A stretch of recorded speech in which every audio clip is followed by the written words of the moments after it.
we cannot trust humans with the global monetary layer. So that's why Bitcoin, the first layer, is the only thing that can actually fix that issue. How does the Lightning Network work in very simple terms? That's what I really like about the Lightning Network, that the person that you're trying to cheat has an incentive for you to cheat him, because the payment goes directly to him. Why will Bitcoin be the global settlement layer for everything? Because it is the only thing that it can be, in my opinion. The global settlement layer was tried to be the US dollar, but because of the technology was not there yet, and later on all the backdoors, printing money, and all sorts of things that are friction in the whole system, yeah, and just plain corruption, is just try to be, but because of human behavior, it cannot be. And technologically, actually, it couldn't. But once we invented the telegraph and the internet and all sorts of things, actually, it's put a light that the corruption and all the insufficiencies on the human side got corrupted faster and on a bigger scale. So we cannot trust humans with the global monetary layer, settlement layer. So that's why Bitcoin, the first layer, is the only thing that can actually fix that issue. And it's the only thing that can actually achieve this goal, in my opinion. Yeah, and it's I think it also erases naturally. Like it's not something you have to force on people. Like nobody ever forced anybody on Bitcoin, because it's like nobody gains anything from forcing anything on Bitcoin. Like if I orange bill my neighbor and my neighbor is getting with 1,000 euros in Bitcoin, Bitcoin is not like 20% more tomorrow. Like you don't have any incentive to really orange pill someone, but still so many people do it, and it's fascinating to see the whole network grow. And if we now go and step further, maybe we will go deeper in the topic of Lightning Network and how Bitcoin is a global settlement layer for your free articles with the publishing solutions and other free two topics. But how is Lightning now scaling Bitcoin in a general term for the like 8 billion people we are? Like how is Lightning now on top of Bitcoin important? Well, in order to be this settlement layer, we couldn't make any sacrifice on the security or the decentralization. And on the first layer, we sacrificed scalability in order for this to be first in history, decentralized and secure at the same time. Has to create opportunity for people to scale and for the whole Bitcoin ecosystem to scale, because we are 8 billion people, and not only 8 billion, but there are so many inefficiencies with the fiat systems that we batch so many transactions into one. And the technology is now there that you are not going to receive a salary once a month or once a week. You're going to receive streamed payments for every single task that you do. You're going to pay between computers, between entities, let's say a robot taxi or something that a robot does, and all sorts of things that are going to be unlocked. So it has to, we have to solve that scalability issue. And the Lightning Network is the only thing that preserves very well the security of the Bitcoin layer and doesn't introduce trust. And I'm obviously talking about non-custodial Lightning. But so we can preserve that peer-to-peer nature, because if we insert a custodian, that means that between you and me to transact, there's somebody else, and we're getting into that territory of the fiat system, and sooner or later the human behavior will see. We're so small that right now only the good actors, I wouldn't say only, but people that have the ideology sacrifice this technological thing and create some custodial solution. But if they become big, either they're going to be attacked from the state, from hackers, or from anywhere else, or they're going to be corrupted themselves, small or big, and the custodians are at that risk. But in the non-custodial way, the Lightning Network is the only viable solution live right now. And in order to be useful, you need, just like the internet, needed a lot of infrastructure to be made. And right now, to have this call, I have no idea what has to happen in order for me directly to buy my own hardware, to connect to the internet, to be my own internet service provider. But I pay a small monthly fee to an internet service provider on my side and you on your side. And now we're connected on this podcast.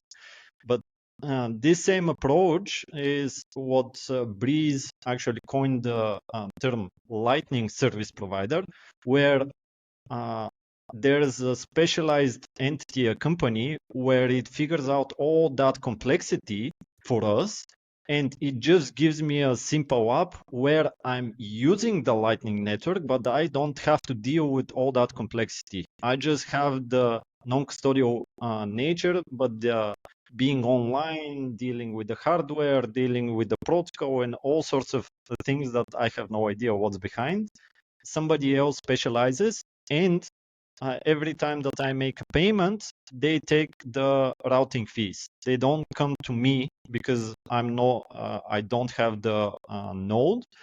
I'm not the node operator, but the node operator is the Lightning service provider. So when I make a payment, a small fee goes to them, and that is kind of the approach. And I'll stop here because I can talk a lot. It's good, I think, and maybe for people that are new to the space, or even for people that are long in the space and maybe want a really simple way to explain for other people the Lightning Network, maybe you can give us like a really short introduction.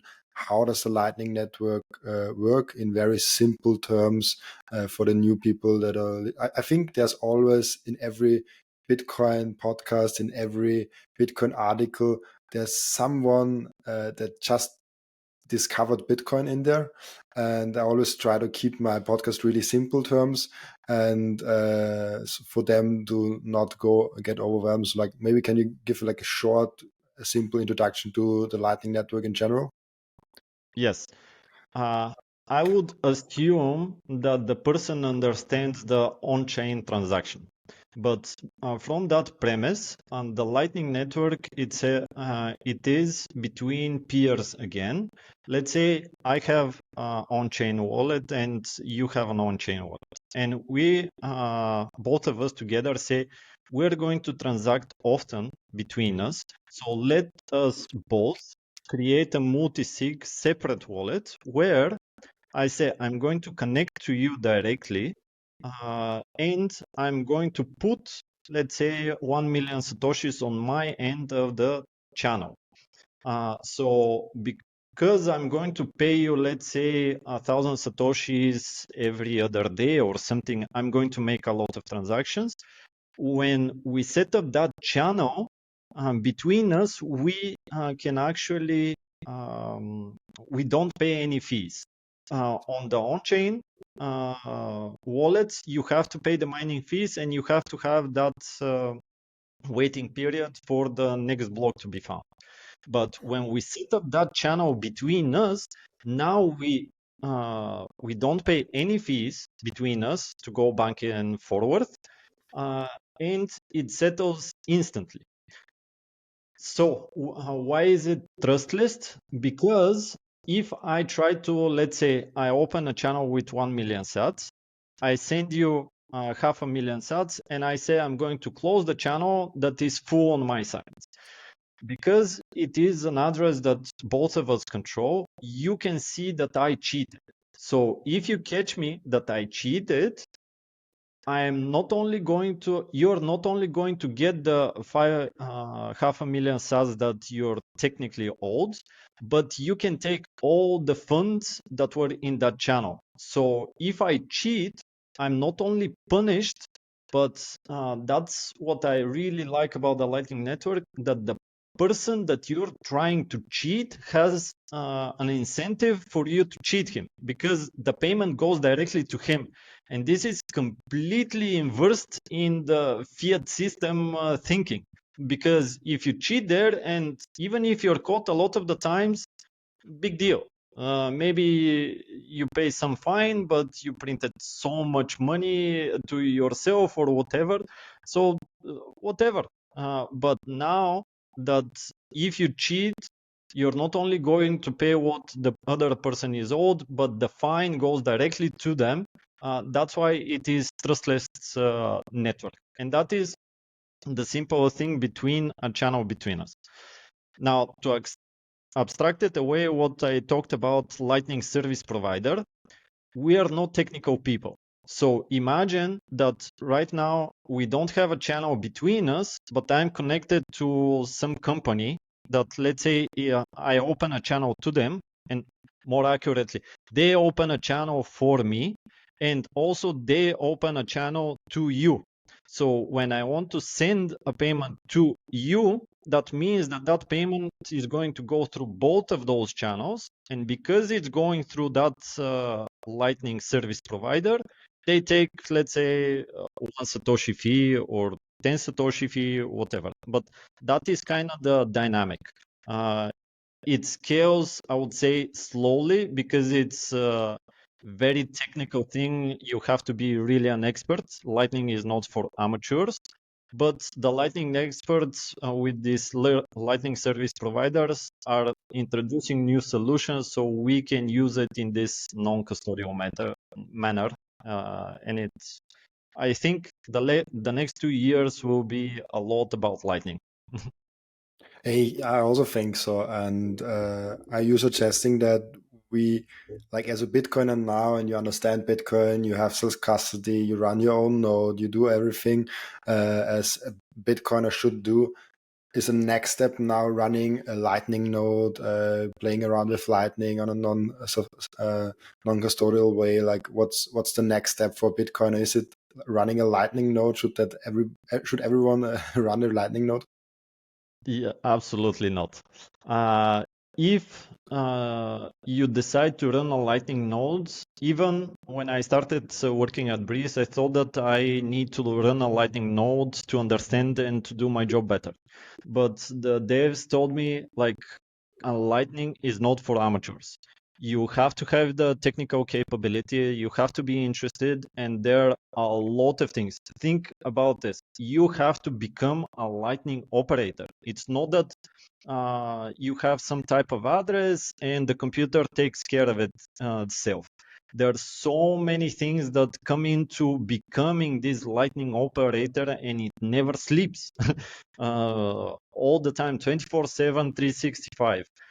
So yes, you have the incentive to do that, because just like I explained, if you start to be a very good operator, you're going to earn by people going through your node. But if you're just trying to double here and there, it's not going to be worth that amount of effort and that amount of energy to go into this. And let's say you go do your regular job and you pay the 0.1% fee for every payment, even less, to somebody that is going to take care of all the security, being online all the time, upgrading when it's needed with all the features. All that complexity is going to be dealt by the experts, by the Lightning service providers. And you and me, we're going to work what we are experts at, and we're going to transact between us and pay those small fees. If you decide to go to this is the opportunity cost. Is it worth really digging into becoming a Lightning expert and earning this way? Or is it worth you being an expert in something else and you pay for those fees in the Lightning Network? Yeah, it's basically that's the whole premise. Like Bitcoin is a savings account everybody should use, but if you really want to, like, there's all this notion, yeah, you can trade it, you can do stuff with it, you can run a Lightning node, and it's completely two different things.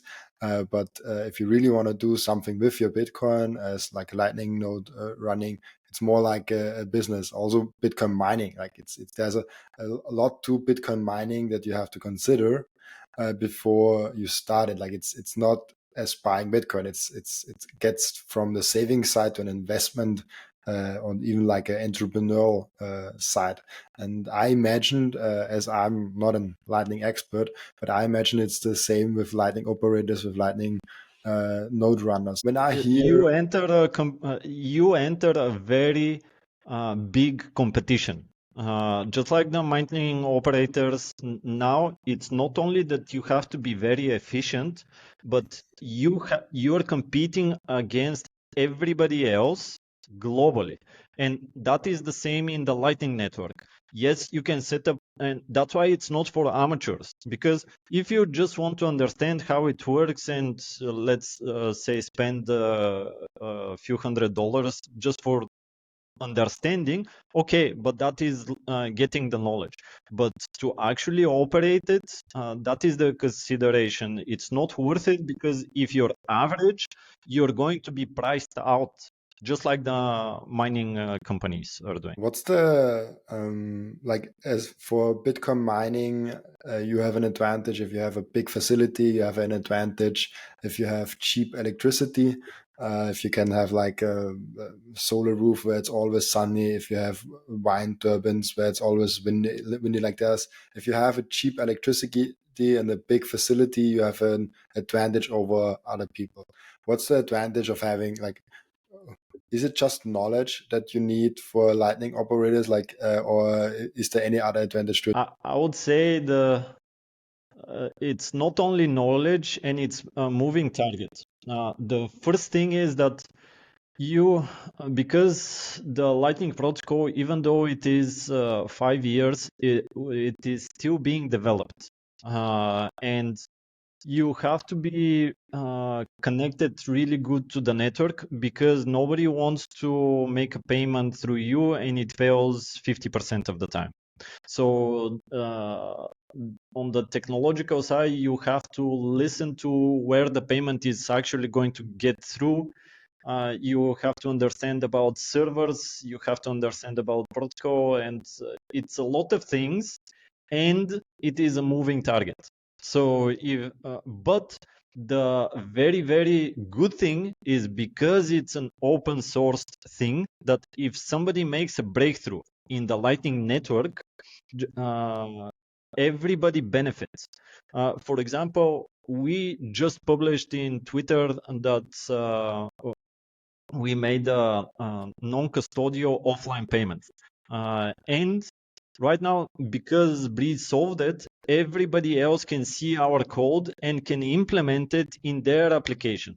So even though we're competing against each other, all of us benefit when any of us make a breakthrough in the whole ecosystem, because we want that second layer to be very, very reliable. We don't want to have even 5% failed payments. We want to just work.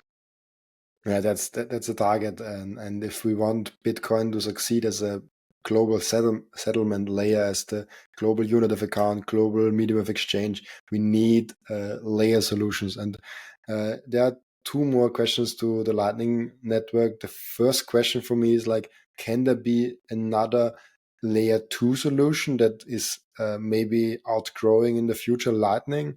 And then the other question is like, how many layers or other layers that will be developed on top of Lightning, and if so, how many layers can there be on the layer 2? Can there be maybe like 10 layers of Bitcoin before. Like there's like the guy who orders like a Starbucks coffee, he orders it on layer 5, so with his like 70 satoshis. And the banks or like big institutional investors, they operate on layer 1 or 2. Like how will it work in the future, the layers, and will there be competition to the Lightning Network? I would say just like in the mining, in the Lightning Network, the competition is going to be even bigger because even now we are probably 1% global adoption, even less in the Bitcoin ecosystem. And out of that 1%, people that really understand Lightning Network, let's say, is 1/10 of that. Those are rough estimations on my side, but I don't think it will be a lot of layers above this. It's the third layer can be the application. Because let's say that we are users in one application, that can be solved, for example, just in the user experience, what needs to be settled between us. And for example, you can use the second layer to send one Satoshi away, but if the application layer just figures out, okay, Ivan needs to send Robin of one Satoshi every second, it's just going to start counting, and at the end of that streaming Satoshis is going to create just one invoice, and it's going to make one payment. That's just one solution. There are other ways, but I don't think a lot of other layers need to be above the Lightning or anything else. And my personal opinion is that I don't think something else will outcompete the Lightning Network, but definitely there will be other solutions mitigating some stuff. But right now, how the development is going, Lightning is the fastest horse, and it's on a very good trajectory. Yeah, I also think so. Like you hear a lot about Lightning Network, and I think 1 year ago there was some buzz around another network. I actually forgot the name about it, but I don't hear anything about another really good working live solution other than Lightning, and it will become with each year that Lightning goes on and Bitcoin goes on, it will be harder to compete with Lightning. Like the Yeah, same thing we had basically with Bitcoin, and like right now we're in the point, I think, where Bitcoin is not destroyable, where Bitcoin is not cannot be overtaken by another decentralized network that's the similar. Like it's almost impossible. I would put it as like a 99.999% security there. And the same is happening with Lightning. It's younger than Bitcoin. It's on top of Bitcoin. It's subject to more competition, I think, in the future.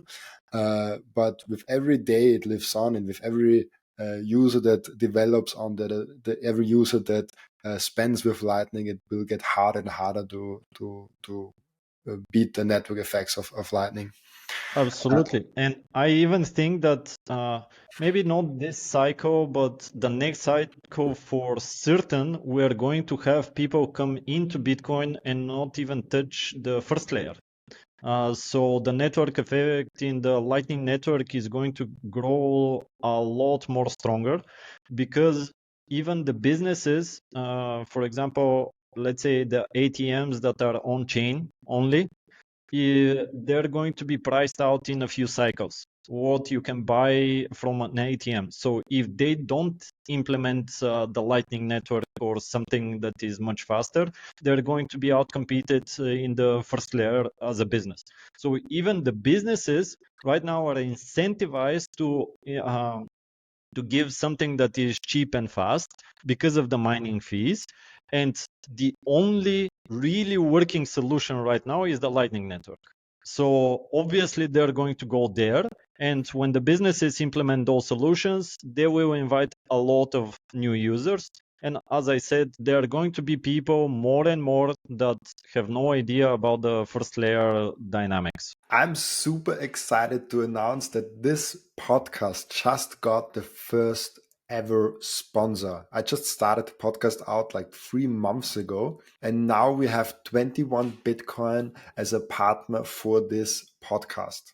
21 Bitcoin is Bitcoin only from day one, and they teach and preach self custody. This is my go to exchange when someone asks me, oh, where can I buy my Bitcoin from? This is the easiest entry for Bitcoiners.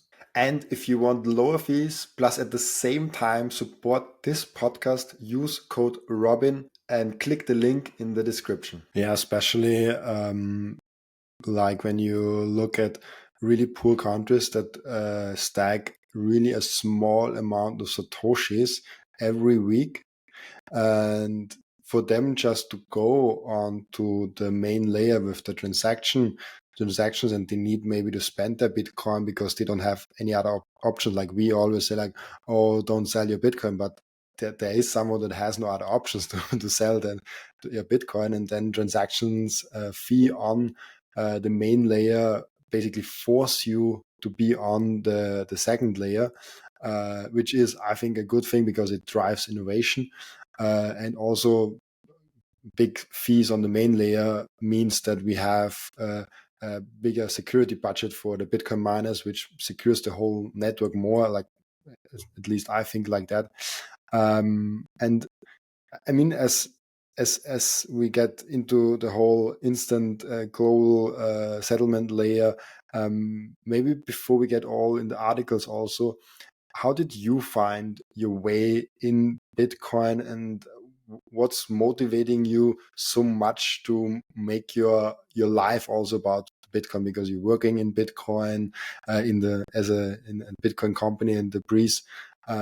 What's motivating you to do all that? I would say that my personal story is I realized on a very deep emotional level the problems in the fiat system. And I was predisposed to look for solutions there, and the only solution was Bitcoin. And we're not going to get into that whole thing, but I would say this. My mother was killed because of money. And the only solution that could have helped that situation is that if her assets were in Bitcoin.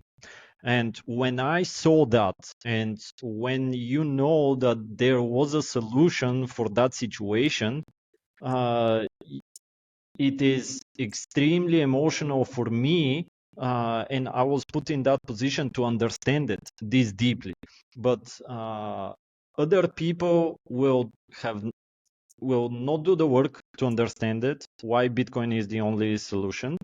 And so many people, I would say,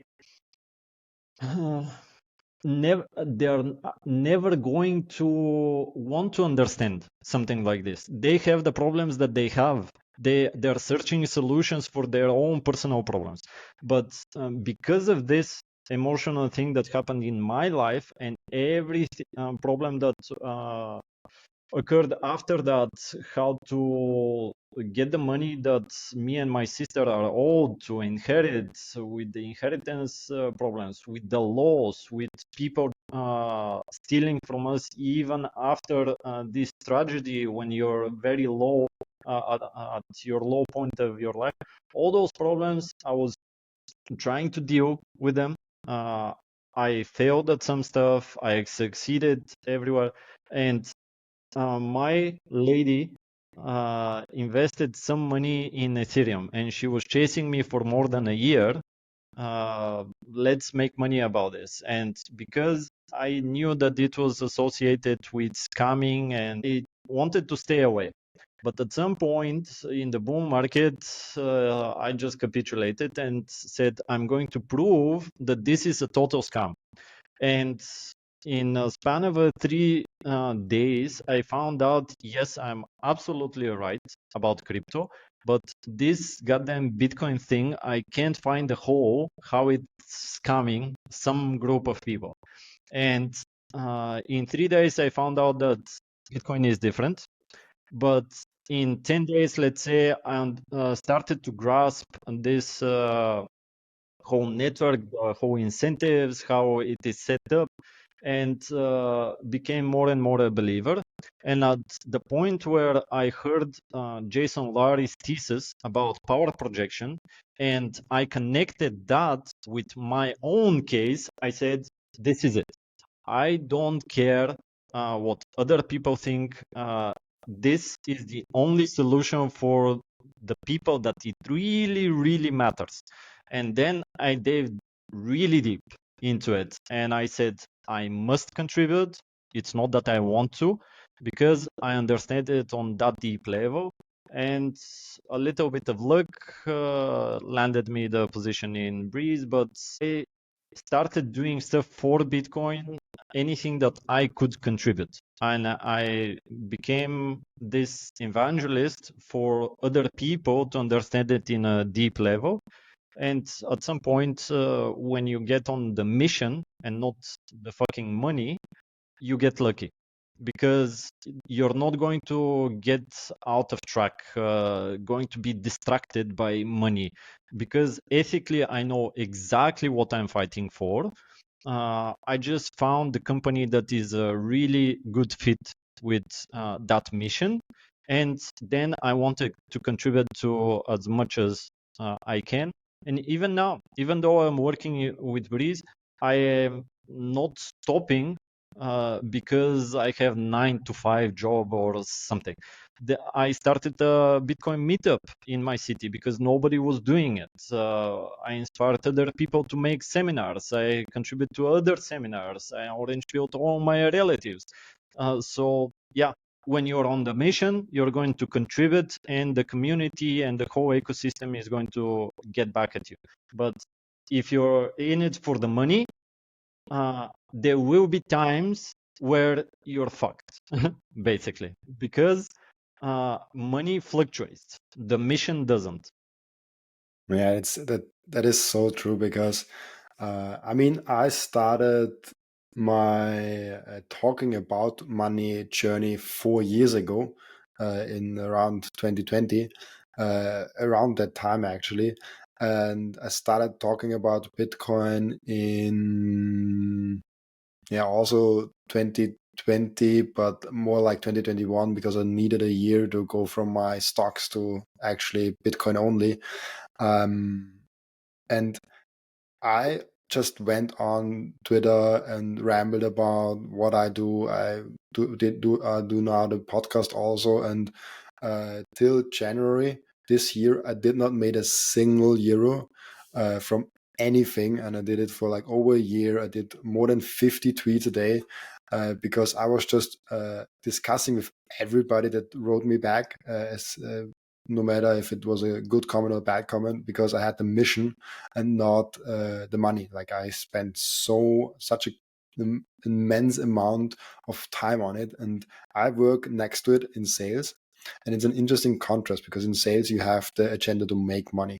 Like that's basically your job. Like if you don't make money, you're just not doing your job. Yeah. And I made a quite good income with that. And with Bitcoin, I made no income at all. Like with Bitcoin, with talking about Bitcoin, and it just fueled me with so much energy doing that.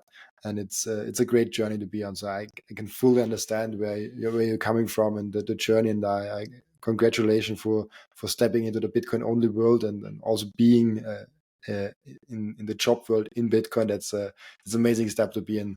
And you also Yeah. wrote 3 articles about that instant settlement in with the Lightning Network, and what we touched on before.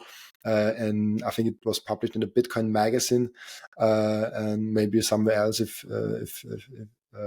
also.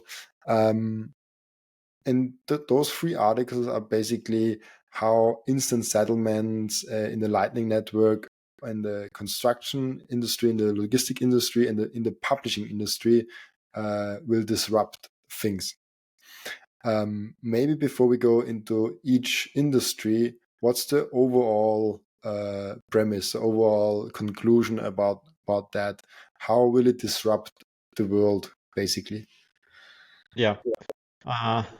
Because I was a manager in a lot of industries in my fiat jobs, and I was responsible for a lot of people in some of them, but I recognized a very big problem, and I didn't know the root cause. I just recognized the problem that the employees actually figure out in the first month, maybe two, what is the minimum amount of work that they need to do so that they don't get fired. So basically, they figure out to do as little as possible for as long as possible.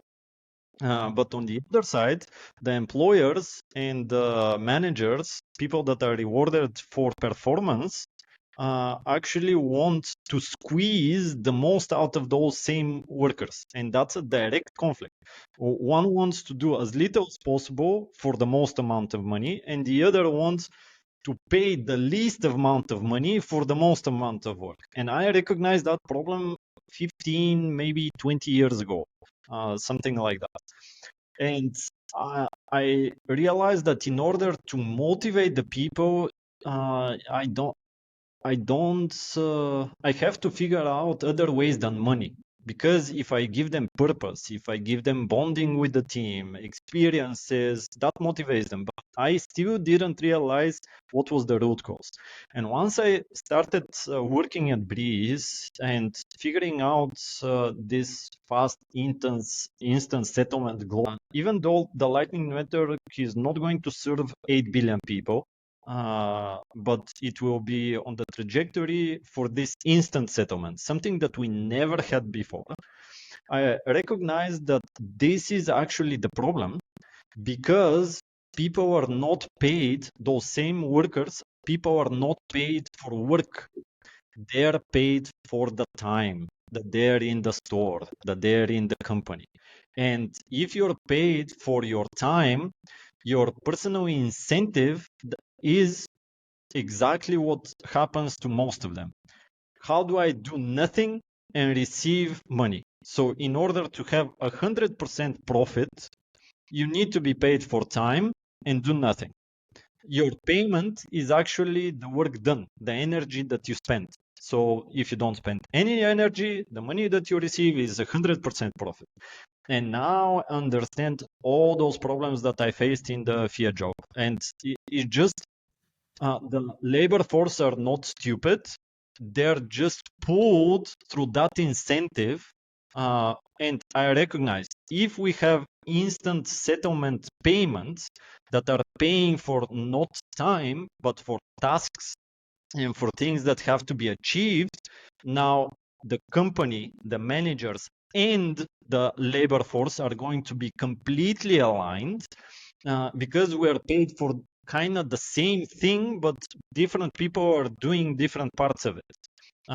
And this was the very big breakthrough, realizing that that was the root cause.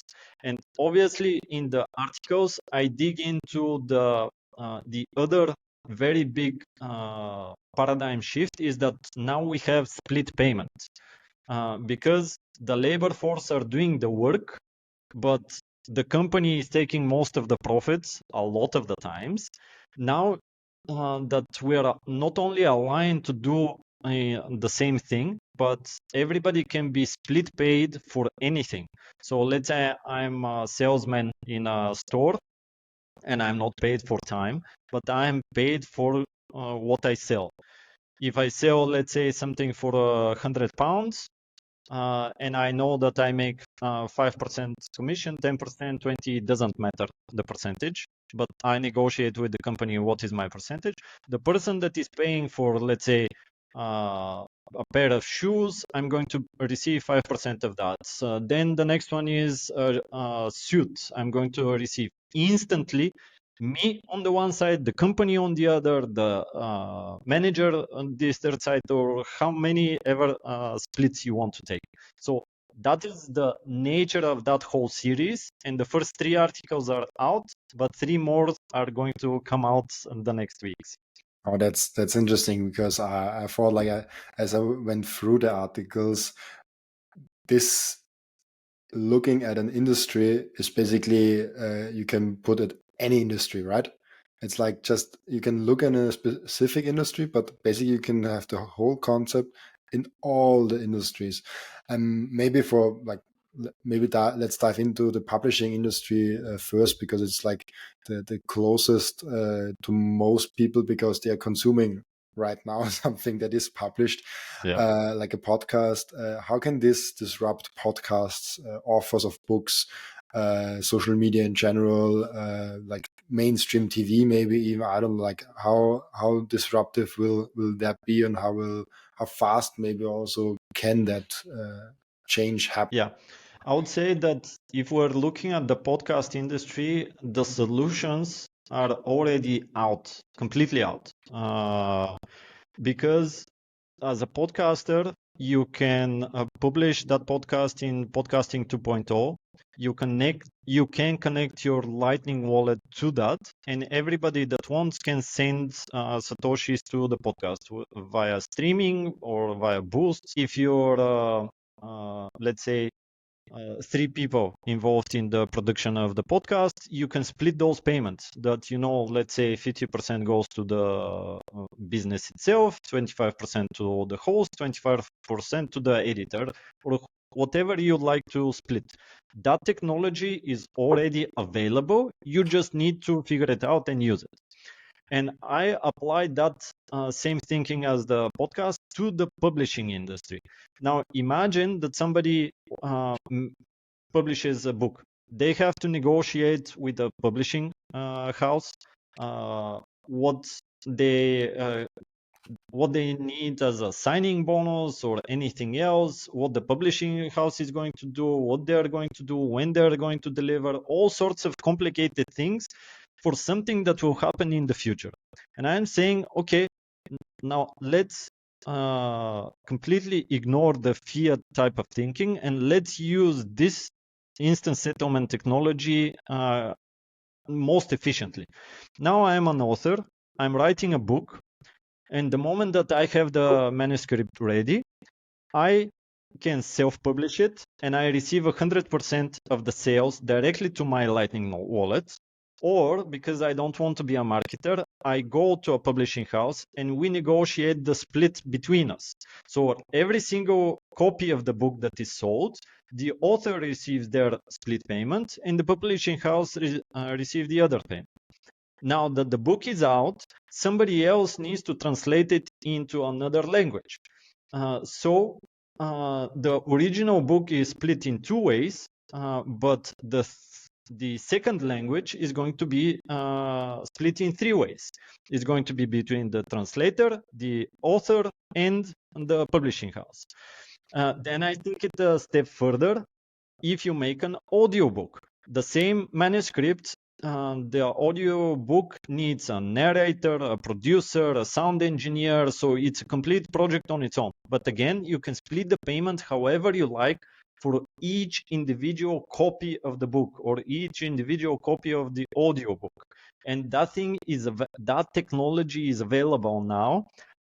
What I'm trying to focus in the articles is that somebody needs to create that app, because the technology is out now. You don't need to be a Lightning expert, how to split payments, all sorts of things. Yeah, you need to understand some programming, because you need to create the application itself. But you're a developer. You just develop an app and you contact somebody like Breeze or another company that is building infrastructure, and you say, okay, I want to receive payments, and setting up wallets, or even use already solutions that are already out. And the last thing is in the publishing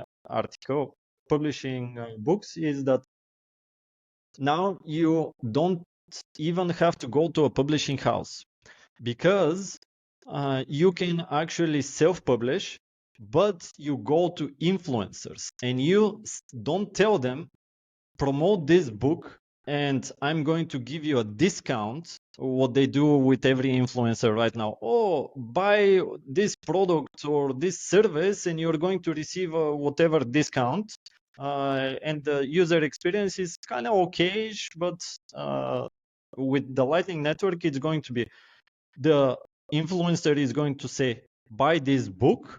There is no discount, but every single sale of that book, the influencer is going to receive their share of the split payment. And now you're not, every author is not going to be blocked by publishing houses what has to be out, and they're not blocked by their marketing skills.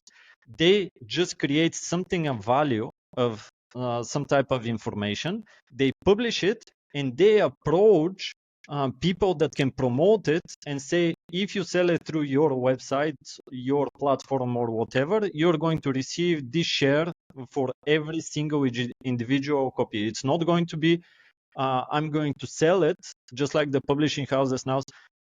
They receive the payment, and at some point they pay some royalties. Now go check if the sales are correct. Go check if they are not obfuscating some numbers. The verification is very hard, but with instant settlement, you don't need to verify anything.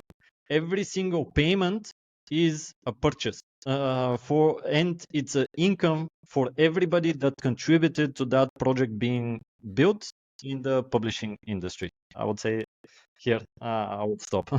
Yeah, I think, and now it makes a lot more sense how Lightning actually can be used and disrupt the world. Because a lot of people say, "Oh, Bitcoin is just money," and I basically agree with that. But Bitcoin is digital and sound money. Like, we have digital money already, and we have sound money already. But Bitcoin brings those worlds together, and this enables so many amazing use cases, and we can basically go through every industry right now and give examples how this will go.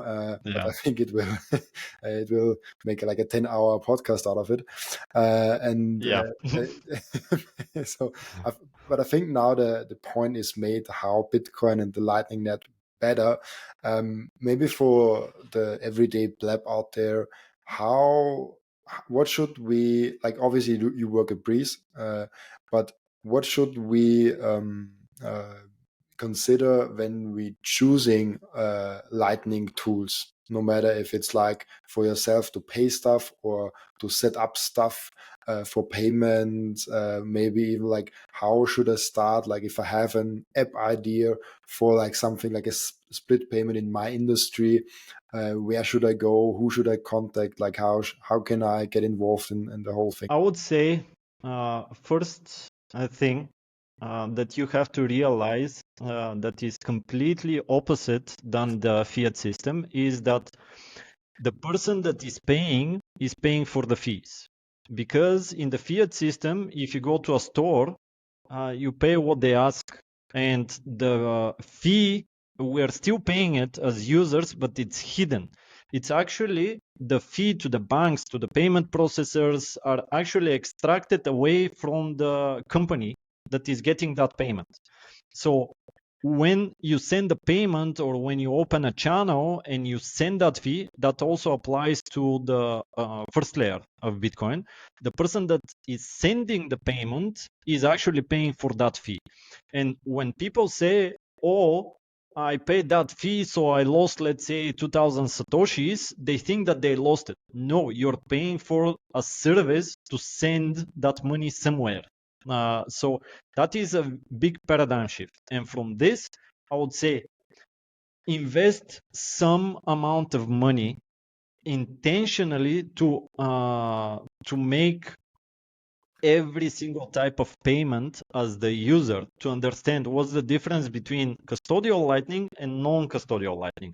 What's the difference between opening channels? There are different technologies of sending the actual payments, and just say, I'm going to not be frustrated because I want to say, let's say, buy a book or pay for this podcast and I'm charged some amount of Satoshi and I'm losing on this transaction. But say I'm going to intentionally payments that are kind of fake just so I understand the dynamics. And when you understand the dynamics for what you're paying, when the fees are high, when they are low, how can you navigate that system in different times?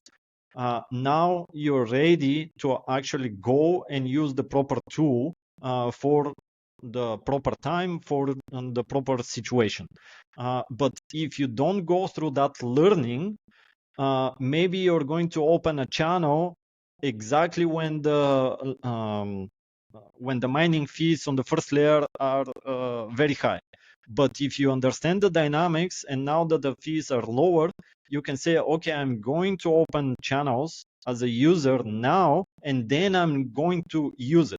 And I would say this, if you want to understand Lightning is for payments, for especially for the first world countries. For the third world, where they can save a minuscule amount of satoshis, maybe a custodial solution is better suited for them until they're ready to go into non-custodial and then to go on the first layer. But that dynamic, just understand the dynamics first so you know what to do when. Just like you don't start driving a car before you understand first shift, second shift, mirrors, everything else, and you need to invest that energy. The energy in the payment system is just the money. I would say it's not a lot, but if you feel that you're robbed 10% because of fee, the feeling is what drives how you're going to feel about the application. But if you say, oh, I'm going to invest $10, $20 for fees for me to understand, now you will understand everything else much better and your experience will benefit a lot more. Yeah, I think that's great advice for in general life. If you want to learn something, you have to experience it, go deep on it. Like I also learned Bitcoin like that. I just bought some Bitcoin. I transferred it to a hardware wallet. I did that in the first week where I knew about Bitcoin, because I just wanted to experience the whole Bitcoin ecosystem as much as I can. And I also like transferred it back from my hardware wallet to my exchange from my exchange to my bank account again. Like I did the whole thing just to make sure I understand it and I can deal with it. And if once you understand it and you put your money in and put some investments in, then you have an easier time to understand the whole thing and how it's working. And we're having an end routine at the podcast where, like, the previous guest asks a question for the next guest, and it's an interesting question for you because especially we're going into this whole Bitcoin standard world. When we're talking, everybody is on a Bitcoin standard and paying with Lightning, and everything is like that. On that premise, how will Bitcoin influence culture? What will change on a Bitcoin standard to society? I would say this is exactly the question that I'm addressing in the articles. Even though it's instant settlement, but why I was fascinated, just like I said, I recognize the problem because of I wouldn't even say it misaligned incentives, but completely opposite incentives between the labor force and the company owners. And I would say that when we go into hyper Bitcoinization, because we're going to align incentives, now we're pointed in the right direction, and now we're going back to nature. Because when we were very small tribes, we didn't have money even invested, but we exchanged energy. We exchanged things that we specialized in, we did. And let's say we are going to hunt an elephant or a mammoth or whatever. We had to coordinate who does what exactly so we can achieve that project. And there was nobody that was paid to say, stay here and we are going to pay you. some amount of meat because you did nothing. You either did something or you were out of the village. And because we're going to that fundamental nature, what made us humans to organize really, really well, the tool is the instant settlement thing. That I'm saying the Lightning Network is the solution right now, but even the third layers and the fourth layers are going to chase that instant settlement. And it will spring not only that we are pointed in one direction, but all that coordination between all of us. It's going to give us such a huge deflation. Because, just like I said, if you're paid to do as little uh, as possible, now imagine that all those people are incentivized to do as much as possible. What is going to happen to the price of everything? And now the neighbor is going to help you out, is going to clean, let's say, the alley in front of the building or something, because he's incentivized all of that. But this will happen on a global scale, which I'm very, very excited. And I would say uh, I can't wait, honestly, because I saw that the instant settlement is the root cause of the problem. The instant settlement, I'm sorry, is the solution for that root cause of misaligned incentive, and the coordination between people will be awesome. Totally. I think your insights and your way of thinking of Bitcoin is really cool and also really unique. There are some bytes in there that I marked that I never heard before. I'm really looking forward to publishing this one and also like having all the clips from that podcast. I'm really looking forward to that. And for people wanting to find you, wanting to get in touch with you, where can people find you the best? I'm almost everywhere. I'm one of the two most visible people in Breeze. So in Twitter, I'm Naku2000, Nackoo 2000. And I'm also in Noster, I'm in LinkedIn, whatever suits your boat. I'm very easy to reach out. If you're a Bitcoiner, that means that you're a orange brother or a sister, so you're always welcome.